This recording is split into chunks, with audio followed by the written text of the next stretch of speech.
Welcome to Lokad. Scheduling is one of the most complicated concepts in manufacturing and repair industries. This is because you have to manage an enormous network of parts, tools, and people, and that network can change at a moment's notice. Today's guest, Simon Schalit, is COO and Head of Supply Chain Science at Lokad, and he joined me in studio to discuss how his team tackled this problem. Now, he and I spoke primarily about scheduling in aerospace, but everything we discussed today applies just as equally to any manufacturing industry. As always, if you enjoy what you hear, like this video, subscribe to the YouTube channel, and follow us on LinkedIn. And with that, I give you today's conversation with Simon Schalit.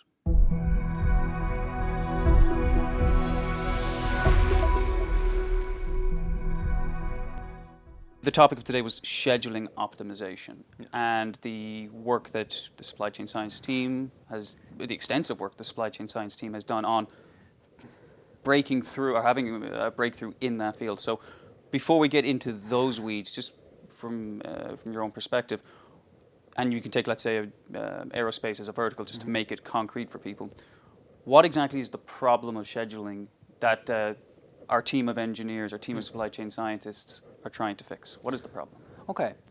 So let's take the example of aeronautics, MRO or manufacturing aeronautics. When you're trying to manufacture or repair something of the magnitude of a plane or a big segment of a plane, let's say an engine, for example, you're faced with something that is incredibly complex. Complex, of course, from an engineering perspective, but also just if you take the sheer number of parts, skills, and equipment that you're going to need to put together to be able to carry out the task that you are assigned, whether it's manufacturing or repair. In most segments of supply chain, when you're taking decisions, you could argue that decisions could be considered independent without this way of thinking being too harmful. So if I'm deciding to purchase item A and item A is out of stock, I'm still going to be able to sell item B, item C. There might be consequences. There are cases where it's more complex, but in general, that's the case. So thinking independently is not too harmful. When it comes to MRO or manufacturing, especially in the aeronautics environments, that becomes completely untrue.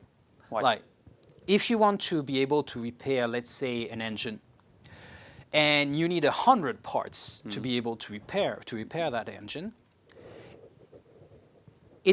having 99 of those parts and missing one will get you no further than having absolutely none of those parts. What do you mean? Because the engine still can't, the plane still can't fly. Even if you're missing just one of those parts, even if you have 99 of them, the plane still can't fly. So you're faced with a problem where you should not try and have each part. You need to have all parts, and in fact all resources, available at the right place, at the right time. Otherwise, you just can't do anything. And in fact, that changes the problem completely. Because even if you were to say, okay, I have a 99% service level, which most people in most companies would say, yeah, that's a high service level. If you're looking at 99% service level independently, that's quite high. But if you're saying, okay, I need 100 parts, and for those 100 parts, I'm going to have 99% service level for each of them individually. So 99% chance out of 100 for them to be there at the moment I expect them, ready at the moment I expect them. In fact, if you were to say that those are independent, the combined service level of this very simple case would be actually extremely low. It would be below 40%.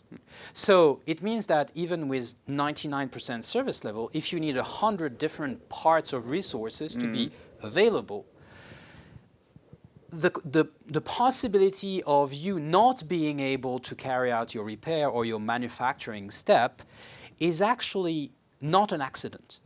It becomes the norm. It has more than 50% chance of actually happening. So that places you in a world that is extremely different from your usual supply chain decision making.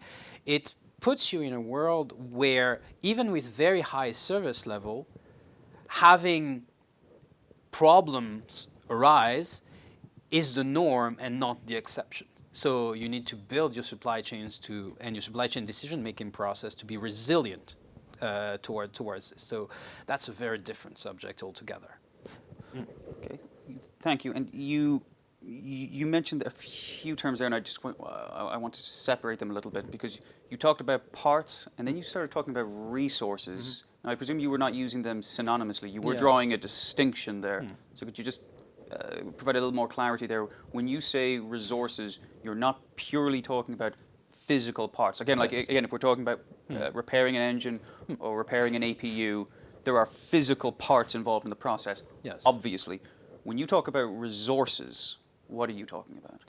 Well, when you're talking about repair or manufacturing something, people will refer to the concept of bill of material. Yeah. Bill of material, basically the list of parts that you need to put together to finish something, a plane, an engine, whatever.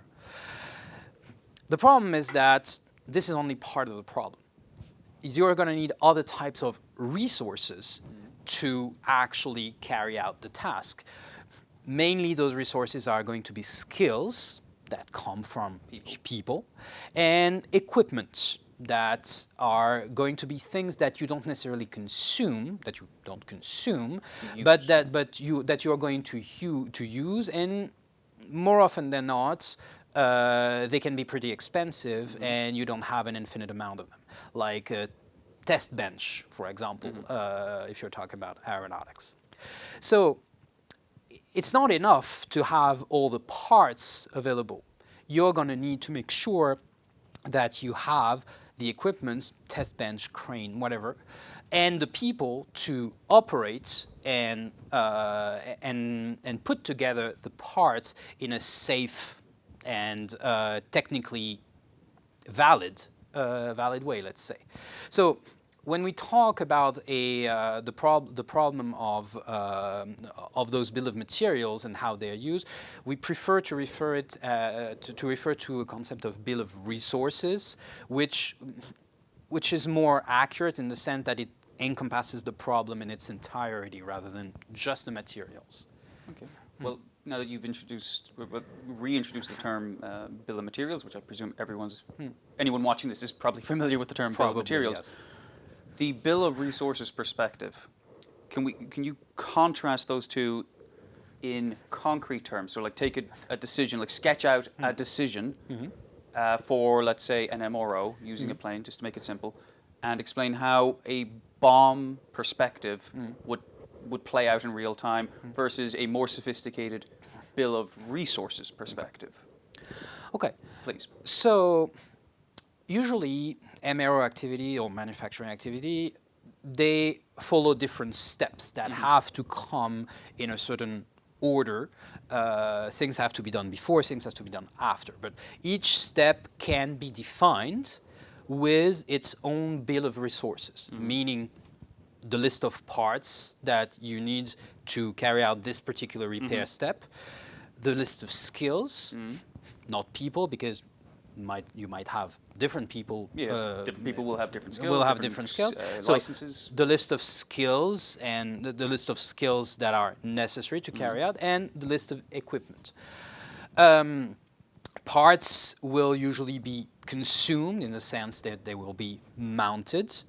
Skills will not be consumed in the same manner, in the sense that people still have their skills, but they will be consumed from a time perspective over a certain period of time. Same thing for equipment. All those three elements, parts, skills, and equipment, all come with their own set of variabilities. Variabilities for parts usually are whether they are in stock or not, which is a simple way of saying it. Behind that lies concept of variabilities of lead time mostly, and of course whether you place the order at the right time or not, but usually mostly variability of lead time. The variability that is attached to the skill comes from whether the person will be present and available, but mostly present to carry out the task. So it comes with all variabilities that are attached to human being in general, like is the person sick, was the planning done correctly, does the person have the valid skill from a legal perspective, like valid skill, etc., etc.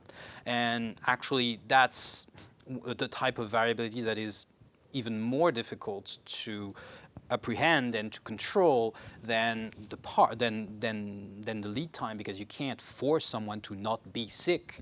If the person is sick, they're sick.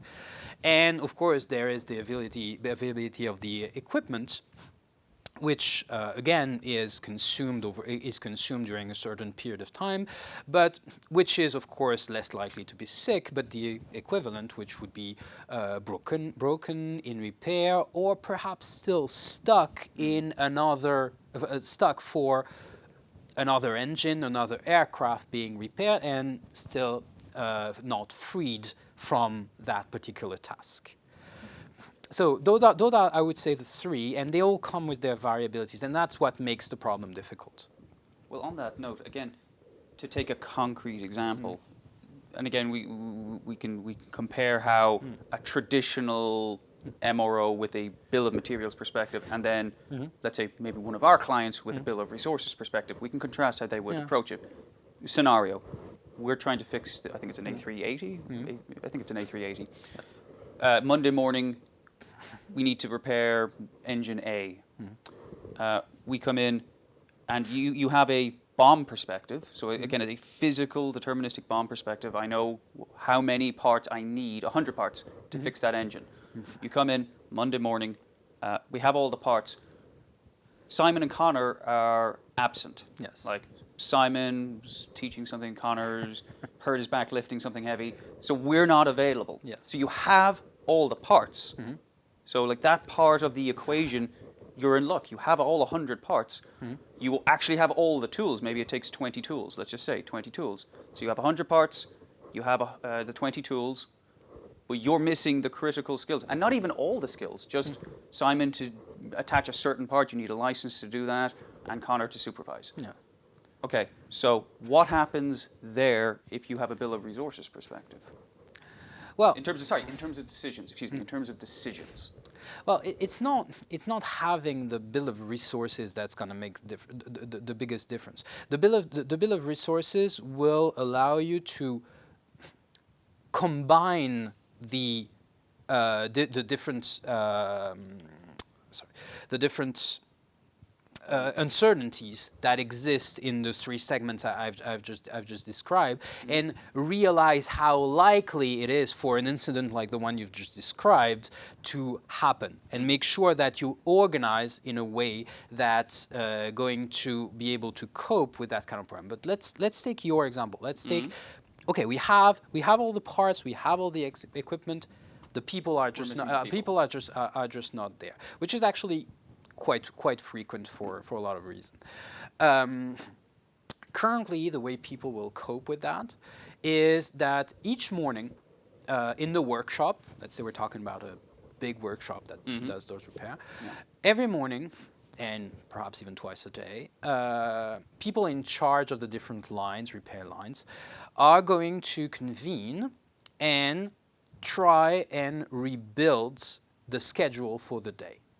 Because they will just see what is missing, whether it's part, in the example, people, and they will say, okay, the plan that we had for today is gone, just doesn't exist. So what is the minimum amount of changes that we could make, because we're just human beings and we don't have a lot of time? What is the minimum amount of changes we can make to the schedule so that it can be workable and doesn't stray too much from the objective we had for the day. The problem is that this logic, this kind of minimum effort logic, doesn't work really well. That's what people do because they don't necessarily have anything else at their disposal, but it doesn't work very well for a very simple reason. Changing the plan a little thinking that changing the plan a little will work derives from the idea that if you're in a simple situation, those minimal changes will have minimum consequences because there is some sort of continuity, linearity in the amount of consequences compared to the amount of changes that you make. Like there is this sort of assumption. So you make minimum changes because that's not too complex, and you hope that it's not going to have a lot of consequences. The problem is, when you're talking about scheduling, you're talking about rearranging potentially tens, if not hundreds, of different activities that each comes with their own constraints and attached variability. So the idea that there is any link between the magnitude of the change and the magnitude of the impact is, let's say, sort of delusional, unfortunately. However, the human mind is limited to that because it cannot even try to estimate the general impact. So it will try and limit to minimal change, hoping that it will have minimal impact. But the one thing that is absolutely assured is that even if your initial plan was a good plan, or even, let's imagine it was close to an optimal plan, the moment you make changes, you have absolutely no guarantee that your new plan is even remotely close, even close to a new optimal plan. It's just a plan that happens to work. On that, and again, you correct me because I'm going to try, I'm going to mirror it back and just tell me if I've misunderstood, because it's a really interesting point. And again, I want to keep it with a concrete example. So earlier I talked about Simon and Connor are absent. They need to work on engine A. And let's just say Johannes, he's not here right now, but let's just say Johannes, with a pen and paper or with an Excel spreadsheet, says, oh, well, Max, our engineer, who's also our videographer behind the camera, he actually has the skills that Simon and Connor have. I'll just pull him away from what he was going to do. Yes. He can work on engine A, problem solved. So like, I just move one person, simple. But is it possible that doing that actually introduces outsized consequences? Because with the same amount of time that Max takes to work on engine A, he could have done tasks 1, 2, 3, 4, 5, 6, 7, 8, 9, 10, 11, 12 on engines B, C, D, E, and F. And those in combination have a greater financial return than just working on engine A, for example. Yes. Yeah, no, the example is absolutely correct. What people need to keep in mind is that you have to carry out those tasks in a certain order. So if one task is not done, the problem is not that this task is not done, is that everything you had planned that was supposed to happen afterwards under the condition that task A was done cannot happen. So if you pull someone from something else and say, do task A, you're going to be able to do B, C, and D. But the problem is this person was supposed to do something else, which is not going to be done and also will have cascading consequences. So you have this sort of butterfly effect. And what's very hard for a human is to say which butterfly effect has the biggest impacts and financially, and which one should I go for? Which option should I go for? That's really, really hard. And that's really hard even when you're in a very small and not so complex environment. If you're taking that to the scale of an big MRO activity, thinking that you can do something that's going to be close to optimal is just ridiculous. It's also, again, because I want to be very careful about how we come across here, because the message is not that people are dumb Oh, or no, that of people course can't. not. But my understanding of this, again, having gone to MRO conferences, is that we're dealing with very smart, very talented people. It's simply that it is unreasonable to expect a very smart engineer or a very smart person or an entire cadre of an entire group of very, very, very smart people to, at scale, rework an incredibly intricate sequence of events, each step of which has financial impacts. To do that multiple times a day, every single day, day after day, Yeah. for a multi-billion-dollar aeronautics company, that is an unreasonable proposition. Yes. And your proposition is not to do that, Yeah. but to do something else. Yes. The fact that people, you're correct, like, it needs to be stated. The people have been doing that for a good reason. First, because there was no alternative, and also because they relied on the assumption that, yes, of course, problems happen. Like, there are situations where you're going to have to reorganize everything. But it's not going to happen too often. Because for the rest of supply chain in general, yes, it doesn't happen too often. But in this particular context, it happens every day. That's the issue. That's why humans will be overwhelmed. Again, not because they are incompetent, not because they are dumb or anything, just because the human mind is not wired to tackle this specific problem. So how we propose to do it differently is, of course, to have a machine, a computer, do that, an algorithm. It's not new, of course. This type of organization problem have been tackled by computer, or we've tried to tackle that with computers for some time now, especially with the rise of computational power in the last few decades. The problem here is that you're in an incredibly complex context. As I said, very intricate sequence of events. Each event comes with complex bill of resources, with dependencies, and with uncertainties. So traditional ways of tackling that is usually don't work, or not work in a very satisfactory manner, and even more importantly, don't work fast enough. And that's where the problem is. If you ask a computer to solve a problem like that, and if you build a good enough algorithm, a good enough solution, chances are you're going to have a good solution if you dedicate enough time and computational power to that particular problem. It's going to be hard. A lot of solutions just don't get even to this point, but you can do it. The problem is that the situation you're in is Monday morning, the workshop needs to start working, if they are not already, because it's usually there's no days off, really, night. to be honest. But let's imagine Monday morning they need to reschedule everything because such and such parts are missing and this person are missing.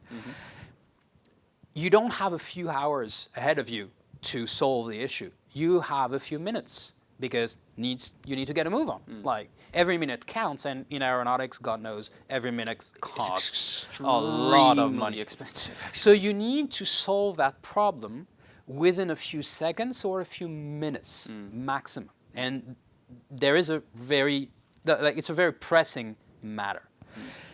That's where it becomes really, really difficult. So what we've developed is an algorithm that's going to allow us to solve that problem in a good enough manner.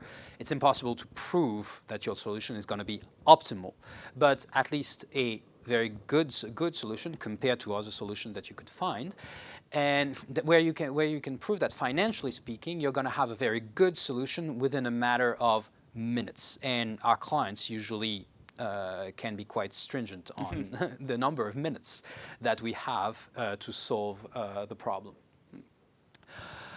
The idea behind it, I'm not going to get into the details of the math. Computers. But it's using computer capacity and relying on the fact that what you're looking for is not the solution itself, but how you structure the solver that's going to be able to solve the problem within a few minutes. And actually, that's sort of a meta problem. Would be very interesting to talk about that for hours, but we don't have that time now. But that the crux is that you don't want to find a solution. You want to find a solver that's going to find the solution based on the previous ideal solution that you have had time to calculate during the night or when you had more time. Certainly, but from the client's perspective, Yeah. they want the solution. They Yeah. want the new sequence generated Yeah. as quickly as possible. And I just want to dig down a little bit on a point that you made there, because I do, from the perspective of managing expectations in this conversation, we're not presenting the idea that you will always have in 6 minutes, I think, or 3 to 6 minutes. You said you can regenerate an enormous schedule of operations for, let's say, repairing an engine to reflect the new state of the bill of resources. Yeah. In terms of managing expectations of what that means, you're not saying that this is perfect, that if you spent 10 years thinking you wouldn't come up with a better one. It's simply, this is a good solution that reflects what is available now and manages your financial risk. So Yes. doing this new sequence of events with these available resources results in X outcome financially. Yes. Okay. That's it. That's exactly what we do. And what you want as well, because that's something that is necessary. Like, you not only want to regenerate one schedule, you also want to give your clients the possibility to change reality in a way. That's what you would call a what-if scenario. Okay. Person number one is absent for today. We're going to be late. Like, I can find a good solution. The good solution I find, I'm still one person short. So it's not going to be better than what I had with that additional person. So everything is going to be slightly late. So I want to give my client the possibility to generate a scenario where he says, okay, I was one person short today. I need to make up for lost time.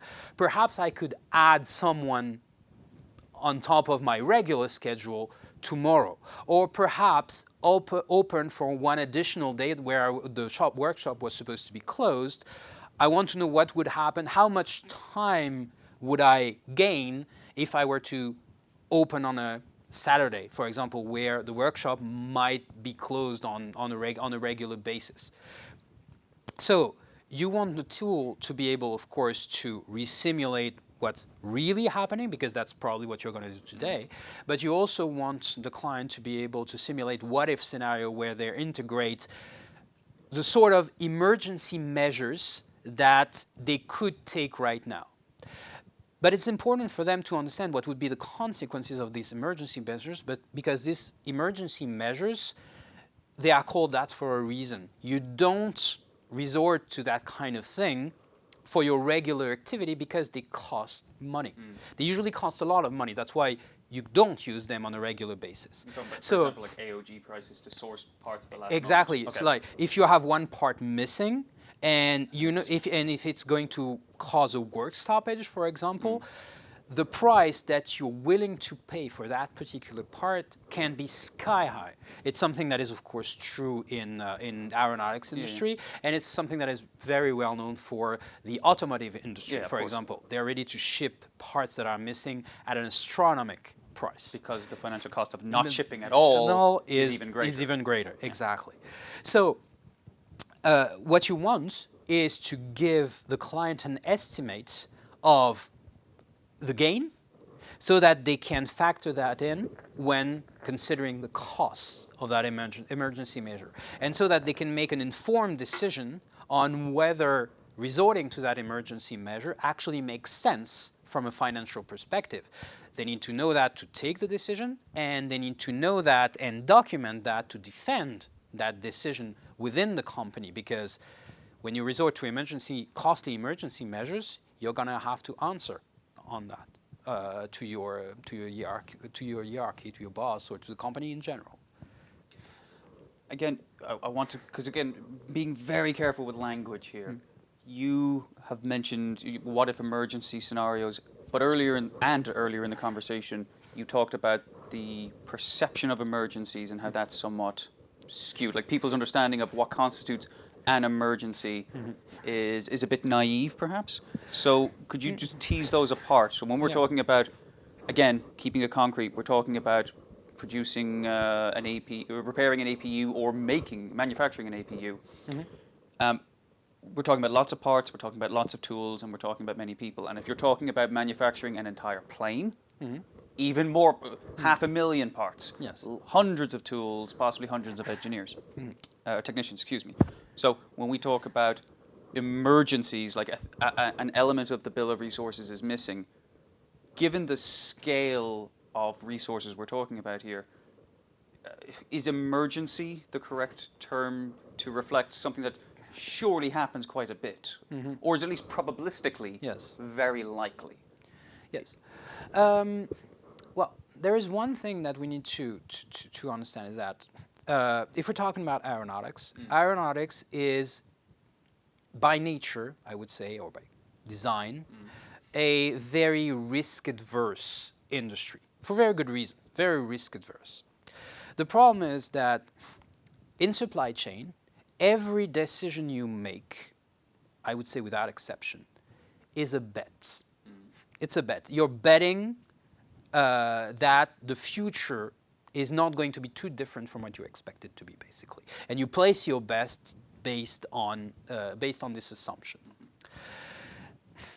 As we said, this bet can be risky, not risky, and we could go into this metaphor of the bet where you want to act more like the casino rather than the player. But in essence, the important part is that when it comes to scheduling, the context that we were talking about, the bet that you're placing, the future is extremely complex, and the idea that the future is going to fall into place exactly as you expected, or rather as it was planned, is not realistic.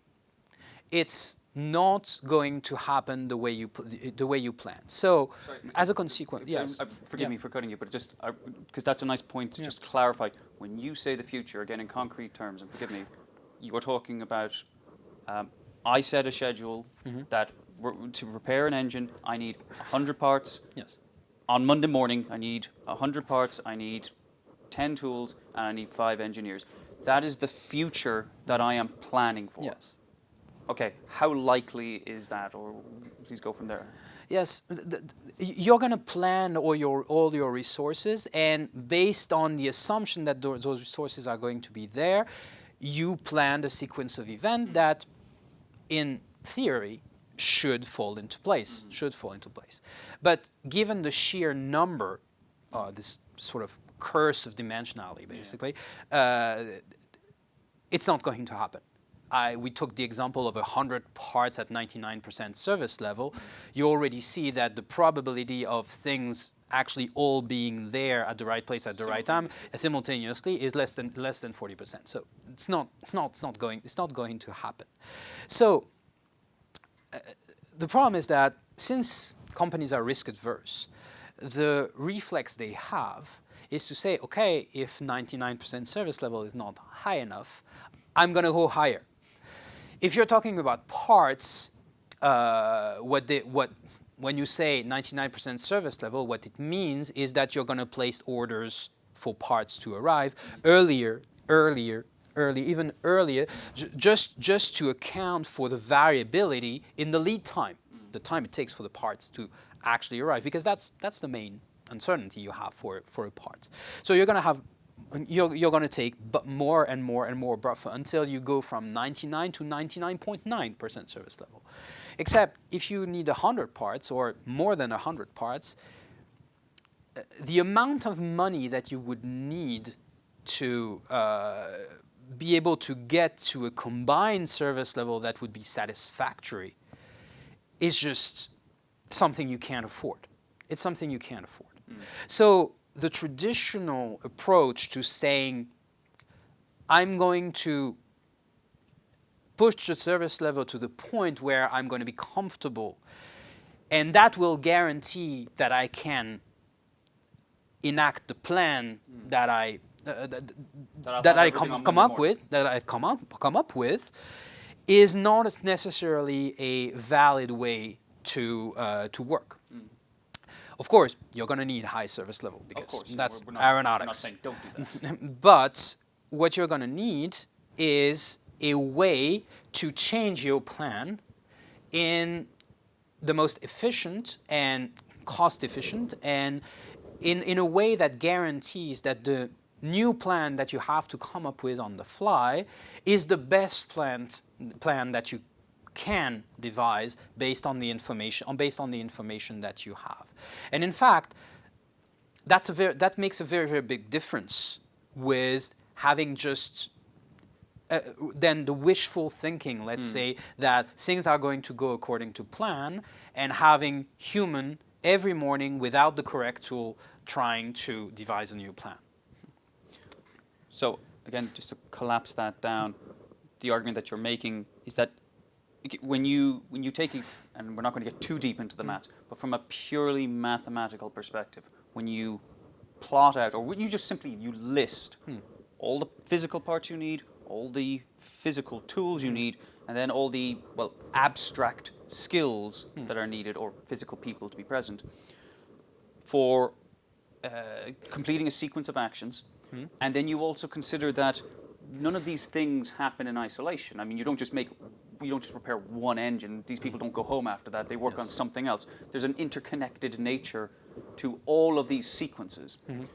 So when you arrive on Monday morning, mathematically, the likelihood, the probability that something will be missing is Almost much higher than people either realize or want to realize. And the financial consequences of that, like literally every single second that you move around trying to figure, what do I do next? Where do I go? Who's here? What's available? Etc. etc.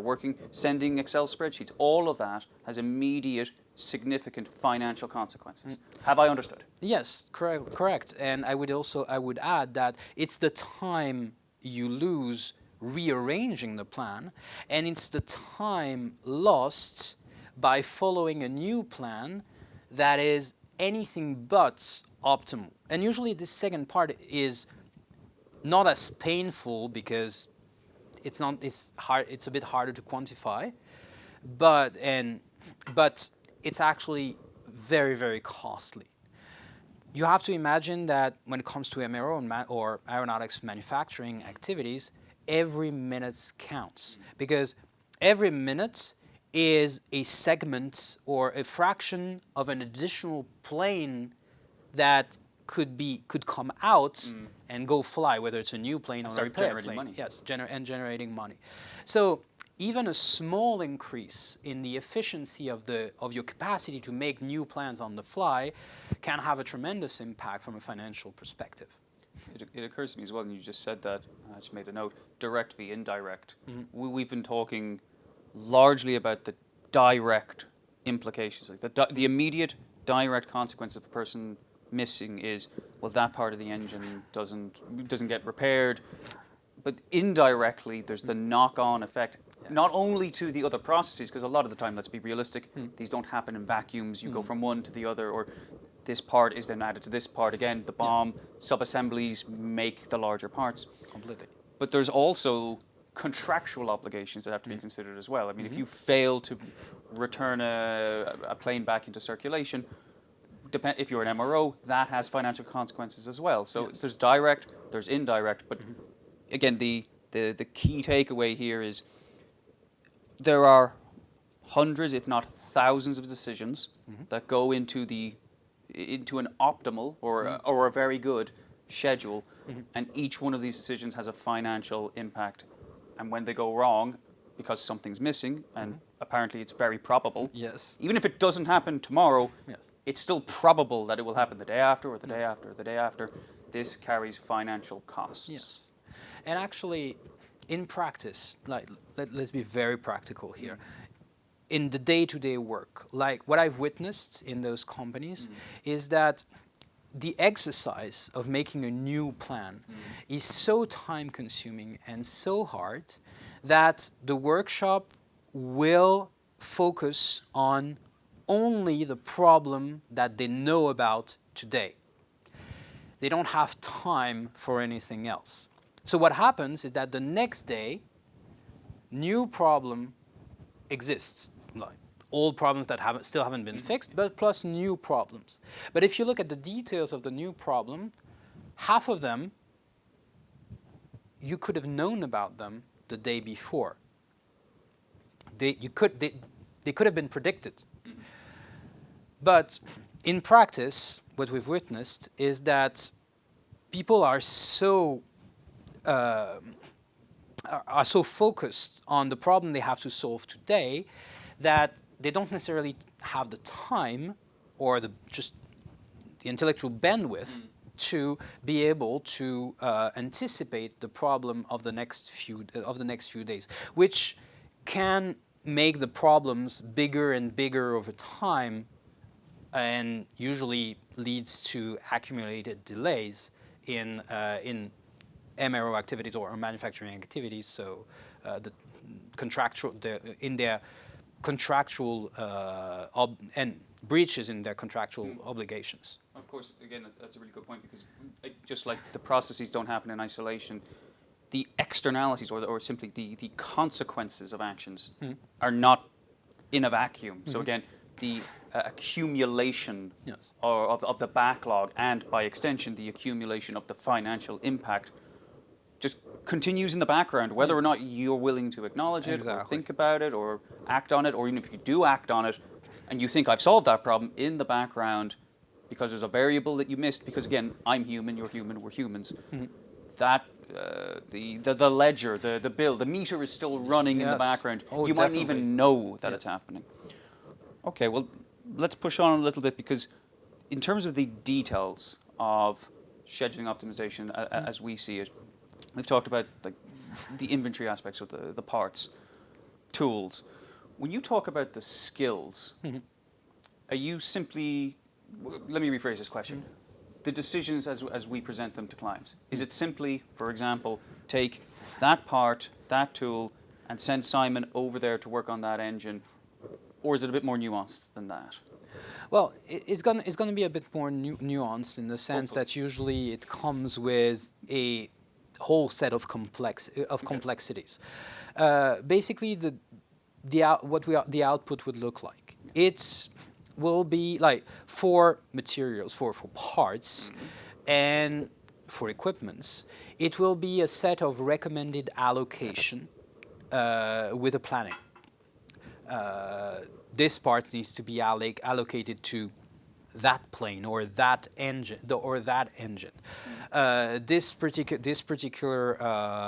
equipment needs to be used by that plane or that engine or whatever during this time segment, and then this particular person, which has this particular skill, needs to be allocated to that particular engine or plane over this period of time. What the system needs to guarantee is that we do not violate any of the constraints that are set for each of the tasks that we are going to place. In terms of complexity, if you're talking about parts, usually that's quite simple. The parts is allocated to a task because it's part of the bill of material, and that's fine. Of course, you need to have the parts, which is not guaranteed. So usually, but you can swap whenever possible. But you decide when to allocate, and you try to allocate at the last minute possible to avoid reallocation. But that's, let's say, the simple parts. But that's, oddly enough, the one people will focus on the most, because that's the one they usually feel they have most control on. But for the allocation of people, usually the people and equipment, and usually they come together, it becomes usually a bit more complex, especially since they are tasks that require not just one skill or not just the skills of one person, but perhaps different skills from different people at the same time, whether it's for technical purposes or just safety purposes. Just operating a crane, if you're moving an engine in the middle of the workshop, requires at least two people, just for security reason. One who can operate the crane, and the other one who's just there to make sure that we're not doing anything wrong and that the way is clear. At the very minimum, that's what would happen. So you can't think of all those resources, especially skill resources, as completely independent entities, because that would be too easy. More often than not, you want to think of them as coming with constraints where they need to be available at the same place, at the same time for the same task. And you have a choice where tasks can be done by 1, 2, 3, 4 people at the same time, not at the same time, in sequence or not in sequence, like a wide array of different types of combinations, where the algorithm simply needs to find which is the best valid solution, considering that, of course, while you're consuming those skills, they are not present elsewhere. So that makes the problem, that's one of the elements that makes the problem quite difficult, is the fact that to do task A, if you need 2 people, you need at a certain time for those 2 people to be available. So they both, whatever they were doing, they need to finish at the same, approximately at the same time, so that they can both be available to move to that particular task. And that's actually not trivial, because more often than not, it doesn't sound trivial. I don't think anyone thinks that sounds trivial. One of those is probably going to be waiting for the other one to finish. And that's cost quite a lot. So you want to avoid that as much as possible. Every minute counts. Those skills, they are worth a lot of money. Okay, and again, because to someone listening, it might sound like magic. I'm aware of that, because what it sounds like you're saying is what Lokad now does is we'll just focus on the scheduling. We've already discussed inventory. We have other materials on that. We can tell you make sure that this part in this tool is at that place at that time, and that Simon goes there and works for this amount of time, starting at this time and ending at this time. Is that what you're saying? Yes, that's pretty much what we're saying. But in fact, if you take the problem as a whole, there are, I'd say, 2 elements that, separately from one another, could be considered that are not easy, and in fact borderline impossible for a human being to do right without the help of the computer. There is the bet part, like understanding the consequences of your bets. And there is the arrangement part, the rearrangement part, the planification, the plan part. On the bet side, it has to do with understanding the strategy and making things about money. Very simple image, I used it a bit earlier. Humans, when they have to place those bets, they will rely on their knowledge, their gut feeling. Basically, they will act as a player in the casino, with all the bias that comes with that and all the emotions that comes with that. If recently they've had a problem with a part that caused a big disturbance, chances are they're going to overpurchase, overbuy, put a very big buffer on that part because they were burned on that particular one. That's a bias. The machine, if fine-tuned correctly, will follow a strategy, exactly like the casino. Same bet, same game. One follows a strategy and wins. It's the casino. One doesn't follow a strategy, or at least not a documented and consistent strategy. That's the player. That's the human being in our case. The casino wins. The casino always wins. It's not magic. It's understanding that there is, even if it's hard to calculate, there is an optimal strategy, and you don't want to deviate from this optimal strategy. So on this particular part, it's not magic. It's making sure that we get from people's mind, from the people who are actually good at this business, we get the key strategic ideas and we translate them into a strategy within the computer.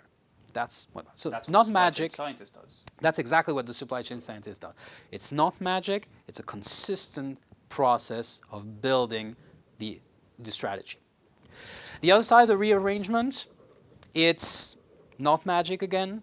It's a combination of computational power and a few mathematical tricks. Computational power, accessible to most people, especially if you use cloud computing the way we do. But we're not the only one. Definitely we're not the only one. And a lot of people have access to even more computational power, way more than we do. But used correctly, you can solve that problem. Plus a few tricks. However, those tricks are not purely mathematical.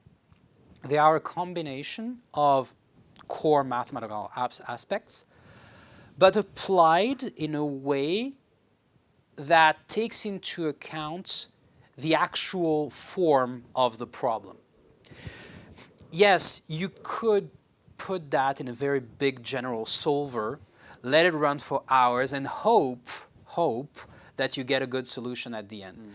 Probably it's not going to work, or even if it does, it will take way too long. What you want is to make sure that the mathematical approach is going to be tailored for the type of constraints, the type of structure that is specific to that particular kind of problem. Oh, yeah, please. Well, what I want to follow up on is a key point, which again ties into just a broader message that I do feel needs to be underlined about what Lokad tries to do. And you said about you might have, let's say, a practitioner in the client company who obviously does have great insight, and the goal is to get that information and fold it into you called it the strategy, let's just say the decision-making process, which is the algorithm, but that produces the decisions. And the reason for that is, sure, I think you would agree, and correct me if I'm wrong, on any one, in a vacuum, on any one choice or any one decision, a really skilled person could be as good or even better than an algorithm, than an automated decision-making process.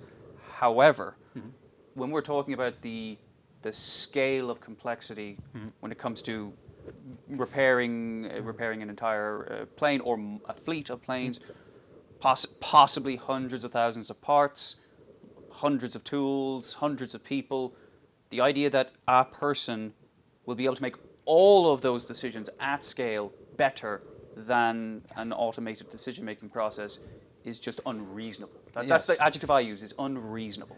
A person or even a team. A team, exactly. Even a team. It's just human mind is not made for that. And I'll take this opportunity to address something like this sort of duality between computer, human, and if I were to use the buzzword AI and human. It's simply a tool. It's a tool. It's a tool. It's a tool. Nothing more. The real challenge when we build those algorithms is to extract the knowledge from the human mind. What I like to say is that human mind is extremely good at strategy. But at a tactical level, at a very at a more granular level, it gets lost. It gets lost because of the sheer number of things, and it gets lost because beyond a certain number of variables, especially if they are non-continuous, not linear. I mean, you might be the best mathematician in the world, and you're not going to solve that in your head. That's not possible. It's not a matter of who you are. Human just can't do that. It's beyond what you can do without the tool. But humans are incredibly good at strategizing at a higher level, understanding the financial consequences of things. And ultimately, they are the one to decide in which direction the company should go, how important it is for the company to be able to service its clients in a certain way with a certain reliability compared to the cost. Like they have an idea of what those numbers are. The problem is that they don't know that they have an idea. They have gut feelings, and those gut feelings tells them have led them to say, I want high service level. And if you were to ask them, why do you want high service level, they will say that it's important. So one of the main things that a supply chain scientist needs to do is to make them explain why it's important. If it's important, it means that you think your cost of being out of stock is high. Let's go further. What does it mean high in dollars, in euro, in financial terms? And once you've extracted that knowledge, you can use that to implement the strategy, the optimal strategy that I was talking about. Optimized in the sense that it will make the optimum decision considering the strategic information that it was provided. And it will, in this case, output the sequence of action and the allocation of resources that is best suited to achieve the goals that were stated at strategic level. That's what the computer does. It doesn't invent anything. It doesn't render humans useless, but it will do what the human's minds cannot. Perfect transition. So, on that note, previously I've attended MRO conferences and MRO trade shows, and one of the templates that we have for our posters for in a booth, it's a hand directly above a paper waste bin, a basket, and it's just dropping pieces of crumpled paper into it. And on these pieces of paper are certain terms, and we adapt it depending on are we retail, are we at an aerospace event. And at this we had FIFO, min-max, safety stock on the pieces of paper falling into the bin. And it's a provocative thing. Obviously people come up, and if they get it, they comment on it. But also it works because if you don't actually know that we're kind of critical of these concepts, you kind of come up and say, oh, hey, I'm interested in that. Can you tell us more? Yes. Now, the fact of the matter is, a lot of people really like FIFO. That is the one that we heard the most about. Yes. And when you mentioned earlier about having solutions in emergencies that work fast. Like it's critically important to work fast. Yes. So the question, if I were to represent someone who just disagrees with you, they might say, well, I already have, it's a heuristic, I already have a general decision-making solver, a very lo-fi solver, that works super fast in real time, and that is FIFO, first in, first out. Yes. What would you say to that? Well, FIFO is definitely an algorithm that has been around for a long time. Analog algorithm. Yes, yes, and it's, in fact, I would say it's our biggest competitor on the market, definitely. The problem is with FIFO is that yes, it works super fast, and yes, it's very easy for human being to grasp because I mean, first in, first out. What's more straightforward than that? And also the good advantage is that it seems to make sense. Like if something came in first, you want to deal with that first because that's probably the one where you're most likely to be late. If all things considered, everything is equal and should take the same amount of time. However, as with a lot of, I would say, dated concepts for supply chain, not necessarily bad, just a bit dated. It relies on a few assumptions, and the first assumption is that you are in a simple environment. What do I mean by that? If you work using FIFO, it's first in, first out. So the assumption is that every engine, every plane you're working on, if we're still in aeronautics, is perfectly exchangeable. in the sense that they are the same. From the point of view of the company, from the point of view of strategy, they are just the same. From a risk management perspective, they are all the same. Like being late on one or being late on the other is the exact same thing. Is it true in reality? Absolutely not. Like you have different clients, you have different types of planes, so it's not going to be the same thing. 1 day of delay on one of them is not the same thing as 1 day of delay on another one. But even if it were, let's imagine a perfect world where you only service one type of plane with one customer. The problem is that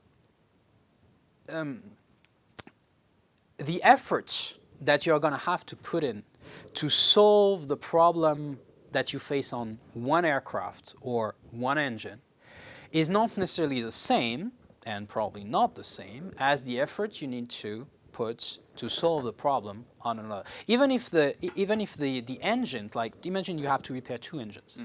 Even if the engines are the same, the bill of repair, like the things you need to do on those engines is not the same. And even if it were the same, the parts that are broken within those two are not exactly identical. That's part of the uncertainty you have. When you open an engine, you discover what's broken. Oh, that's corroded. I didn't know that was going to be there. Exactly. So saying that, engine A came before engine B, I'm going to focus on engine A, doesn't really make sense. Doesn't necessarily make sense because chances are, I mean, it's a possibility, it's a valid assumption that even if you were to dedicate all your effort on engine A, it would take you a lot of time to actually fix the problem. While perhaps on engine B, you can fix it very quickly. So you could say, yes, but I'm still making progress on engine A. Yes, but if you finish engine B, it's out of your workshop. So you have room for another engine to come in. You have room for this engine to be inspected and know in advance what you're going to need for it. You've serviced one of your clients, so potentially you're going to get money for that earlier. So, which is going to help you finance the rest of your operations. So you're going to have consequences attached to the order in which you do things. Each minute invested on the different activities doesn't have the same value because it doesn't have the same consequences. It doesn't unlock the same potential. FIFO is completely oblivious to that. FIFO is a simplistic vision of your repair or manufacturing chains. Don't get me wrong, it's not bad. Among all solutions that you could use without the appropriate tools, that's probably the best, or at least one of the best.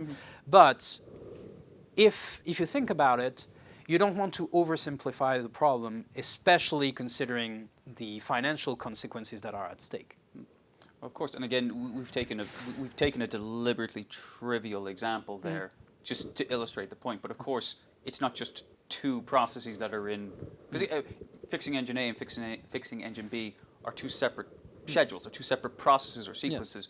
There's usually far more. So you have to tabulate in your head, or with an Excel sheet, or just using the solver FIFO.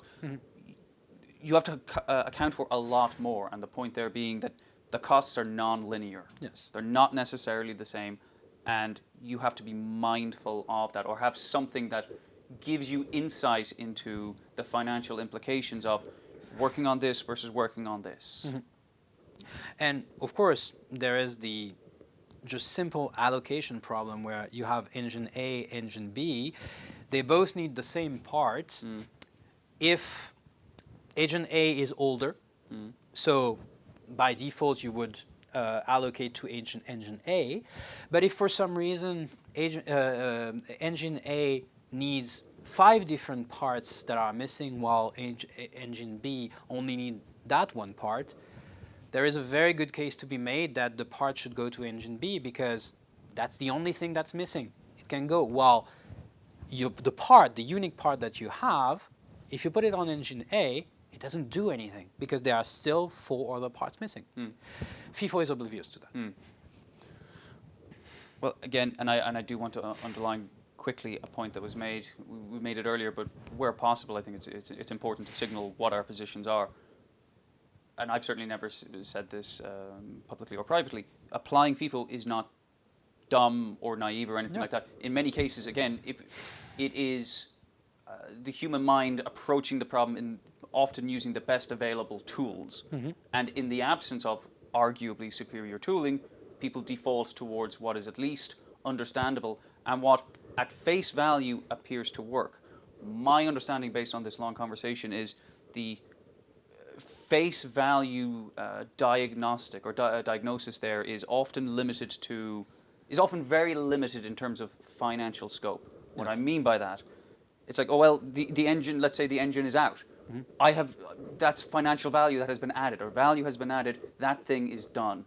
And a key insight that you seem to be explaining today is, whoops, Freudian slip, to sell a concept, is that there are both direct and greater indirect financial considerations that, let's be honest, the human mind is just blind to by nature. You talked about nature via design. By nature, just can't comprehend at scale the often non-linearities, all the external financial consequences of decision making, which brings us back to using automation, using a supply chain scientist who's capable of extracting this information and converting it into a repeatable decision-making engine.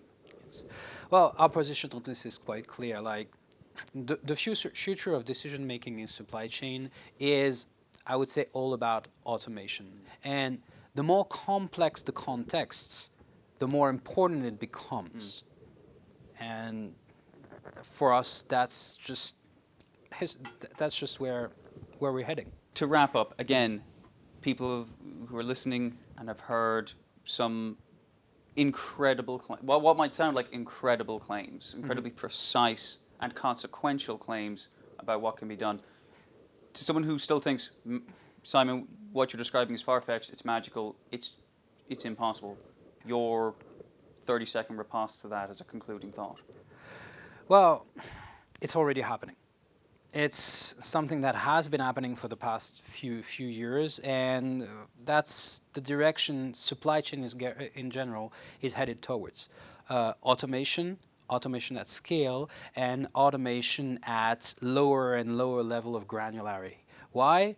Because we have the computational power, and thanks to supply chain scientists, the concept and the role of supply chain scientists, we have the capacity to bring the necessary data and information, strategic and financial information, to the algorithm, to the computer, so that the strategy that is applied at scale is the one that is designed by human and that can be made optimized toward that goal. You also mentioned before that, in response to a very similar question, actually, I can't remember what the context was, but you said, again, on this topic, people's incredulity or people not believing that it's possible is surprising, considering this is effectively what people are trying to do in real time. So any person, again, key decision maker, key stakeholder on a Monday morning needs to revise the schedule because Simon and Connor are absent. What they're doing in real time is what we're describing using a computer, using algorithms. But they are essentially the same process. You're looking for an optimized solution. So it's not magic, it's just the technological intervention on that process. Yes, they are doing it. They are doing it by hand. They are doing it in a very painful way, let's say. Painful for them, and to some extent painful for the company, because they are not getting to an optimized solution, not because of lack of skill, but because of lack of tools. And so what we're bringing is the tool that is necessary to actually replace the human elements that is deficient at granular level and keep the human element that is ideal, best, which is the strategic level. And so we combine the granular level of the computer and the strategic level of the human. Simon, thank you very much for your time. I have no further questions. It has been, at least for me, a pleasure. Yeah, for me too. Boom. Well, thank you again for your time, and thank you all for watching.